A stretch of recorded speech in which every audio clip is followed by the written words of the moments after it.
میوانێکم هەیە بەڕێز دکتۆر ڕەمەزان هەمزە شارەزای بواری ژینگە لە دۆکۆ لەگەڵماندا قسەی لەگەڵەکەم سەبارەت بە کاریگەریەکانی گۆڕانی کەشوهەوا لە عێراق. دکتۆر سڵاتان لێبێت و ئەم کاتتان باش. هۆکاری سەرەکیەم خۆڵبارینە چێک ئێستا لە عێراق ڕۆدات؟ زۆر جا باس لەوە کرێ گوایە لە سەردەمی ڕەشەمی باسە نازانم نەوت کراوە بەسەر بیابانەکانە نازانم چی کراوە. ڕاستی ئەم خۆڵبارینە چییە؟ چەندێکی پێوەستە بە خاکی عێراقەوەیەوە، چەندێکی پێوەستە بە وڵاتانی دراوسێی عێراقەوە؟ زۆر زۆر سوپاس. بەڕاستی بەنسبەتی خۆڵبارینەوە موقع عێراق تەحەکومەکە، یعنی عێراق لە منتەقەیەکی وشکە و نیمچە وشکە، ئەمە هەبوو لە وەختی خۆیە و ئەوەی جەناب دووتی کە حکومەت پێش ئەوە نەوتی ڕەشی تیا کردبوو ئەوە بوو کە ئەم خۆڵە تۆزە کەمی بکە لە جاتی ئەوە کە کەمەری سەوز و دار و درخت و بەندا و شت لە ئەو بیابانە دروستکە. ئەو وەختە کەوتبوو ناو حربی خەلیجی یەکەم، لەوێ ببوو منتەقەیەکی عەسکەری. دوای ئەوە حربی کوێت دەست پێ کرد. ئەمریکیەکان کە لەوێ داخل بوون ئەو عەرزەی کە طەبەقەی کە وشکە لەسەر ئەو بیابانە ئەویش تێکشوو، ئەویش بوو ئەگەرێکی تر کە ئەو خۆڵ و ئەوانە بوو سەبەب کە هەوایەکی زۆر کەمیش بێت ئەتوانێ حرەکەی پێ بکە کە ئەوەی بینین چەند ڕێژەی خۆڵبارین زیاد بووە دوای ساڵە نۆتەکان. ئەمە دوو سێ عێراق کە لە فترەی حربی یەکەم و حربی دووەم و حیسار هیچی پێ ناکرا کە بتوانێت شتێکی بکە ڕاستەقینە بێ ئەم هۆکارەکان کەم کە لە 2003 تا ئەمڕۆ کە لەو راپۆرتەوە هاتووە هەموو ئەسبابەکان زۆر بەڕاستی یعنی تەوزیحی ئەوەیانە کرد کە عێراق بەرەو کوێ چیە. ئێمەشمان دەستنیشانمان کردووە کە عێراق زۆر بەرەو ئاقارێکی خراپە چیە و مستەقبلێکی خراپی خەڵکی عێراق بەنسبەت گەشوهەوا و کەمبوونی ئاو. بەڵام لە عینی وەختە چارەسەری زۆر زۆر هەیە و زۆر بەسیتیشە و بەو مەبلەغانە نییە کە بە ملیاراتی دۆلار. بەڵام دکتۆر چی چاوەڕێی عێراقەکات ئێستا لەم دۆخەی کە عراقی تێدایە واگەر بێت کار نەکات بۆ چارەسەرکردن و ڕوبەڕووبوونەوەی دواتر باسی چارەسەرەکانی شەکەین بێگومان. ئێستا چی چاوەڕێی عێراقەکە ئەگەر عێراق بەم شێوەی ئێستا بەردەوام بێت و چارەسەری نەکات؟ والله ئەم لەمە خراپتر، یعنی ئێستا ئەم هاوینە ئەم زۆرۆفە تا مانگی هەشت پێشبینی ئەکرێ ئەوها فترە فترە تەرزە و خۆڵ و یعنیەکە خۆڵیش بەو شکلە یان بەو شێوەیە نەبێ هەر ئەبێ ینی جەوەکە خەڵک مرتاح نابێ، ینی عامیش عێراقەگرێ پلەی گەرماش جگەلەکە عێراق تووشی گۆڕینی گەشوهەوا بووە. علاقە بە ڕۆژی شوەیە هەموو عالەمەش ئێمە لە 2020 حرەکەی ڕۆژ کە نەشاتی بڵێن چالاکی ڕۆژ دەستی پێکردووە تا 2031 یعنی ئێستا ئێمە لە 2025 گەیشتە قیمەی یعنی پیکەکەی کە ئەم هاوینە تەوەقعەوە کە ئەگەرێکی تری سروشتی بێت کە ئەنجامی ئەو چالاکیەکە کە لە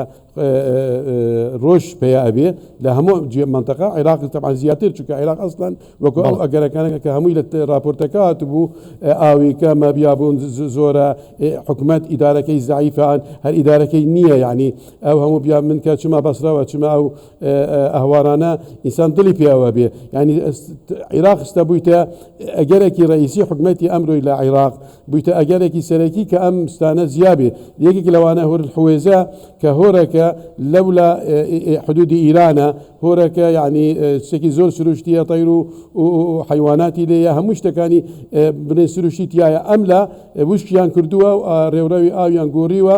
ئەکەنە حەقڵێکی نەوت تحریاتی جیۆلۆجی و جیۆفیزیان دەست پێ کردو بوو کە ئەم منتەقە کە جزئێکی زۆر سروشتیە بۆ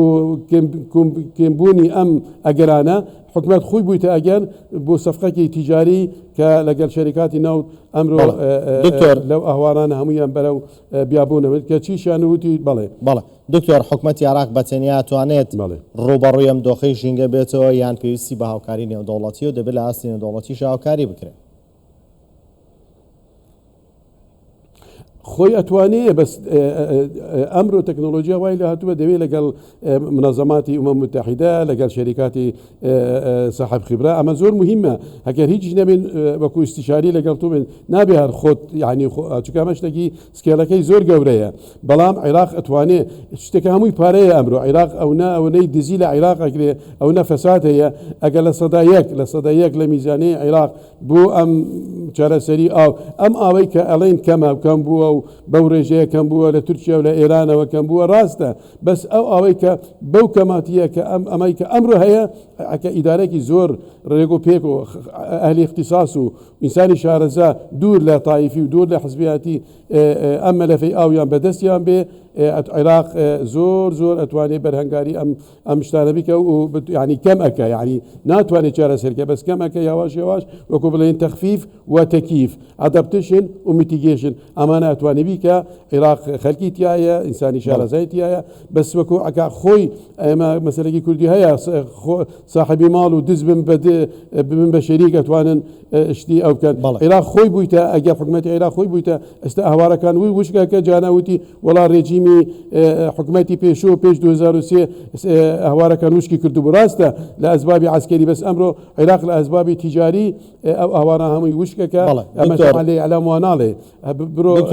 بەڕێستان باستان کرد بەشێک لەوە کارەکانی خۆڵبارین دەتوانین بڵین کەمی ئاوی عێراقە ئۆپی بەشێکی زۆری ئاوی عراق دەتوانن کە دەوترێت بۆ ڕژی لە 150 ڕووبارەکانی عراقەمی کردووە بێگومانەمە گەڕێتەوە بۆ یەک پابەندەبوونی ڕێکەوتنی ئاوی ئێران و تورکیا لەگەڵ عراق بە ڕێکەوتنی ئاوی و هەروەها کەمی باران بارین بەڵام دەبینین لە هەرێمی کوردستانە کارێکی زۆر کراوە بۆ پاراستنی سەرچاوەکانی ئاو دروستکردنی پۆند و بەنداو بۆی بتوانێت ئاو گل بدرێتەوە لە عراقدا پێویستە چی بکرێت ئایا عراق توانێت ئەم خەمانە بخواردنکە هەرێمی کوردستان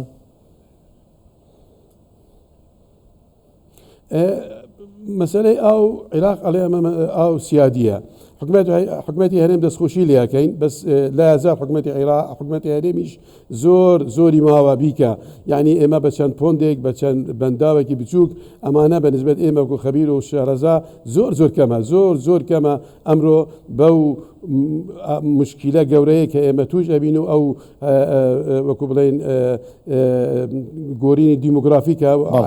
خەڵکەکە سەفەرەکە و ئاکنجی کوردستانە بێ ئێمە لە حکومەت ئیشێکی زۆر باشەکە بە زۆر بە منزوری من یعنی وەکو خەبیر زۆر کەمە یعنی مەفرۆزە ئەم جوودە زۆر زیاتر بێت دامی ئەو داوایرانە بگرێ یعنی لێژاتی 2 پۆند 3 پۆند 10 پۆند 100 پۆند 200 پۆند 500 پۆند ساڵانە دروست بکرێت ئەمە پێیانن درینی ئاو حەساد المیا وۆتر هاروستینگ ئەمانە دەوێت بە سکێلێکی زۆر گەورە بیکەی و سەدی استراتیژی لە کوردستان بیدانی بانی بێتە خەزینێکی استراتیژی کوردستان بێتە بەدیلێک لە جاتی تورکیا و ئێران تەحکم لە ئاو بکە کوردستان ببێتە جێگایەکی وا تەحکم کە بۆ ناوەڕاست و باشووری عێراق بتوانێت موچە و بودجێ خۆی پێیا بکە فەرزی ئیرادەی سیاسی خۆی بکە بە ئاو چۆن تورکیا و ئێران ئەم مەلەفە بەکارهێنین حکومەتی هەرێم ئەتوانی بەو شێوەیە بەکاربێنی ئەگەر بتوانێت ئیدارەکی باش لەگەڵ ئاو بکە بەڕێز دکتۆر ڕەمەزان هەمزە شارەزای بواری ژینگە لە دۆکۆ لەگەڵماندا زۆر سپاس بۆیەوە دکتۆر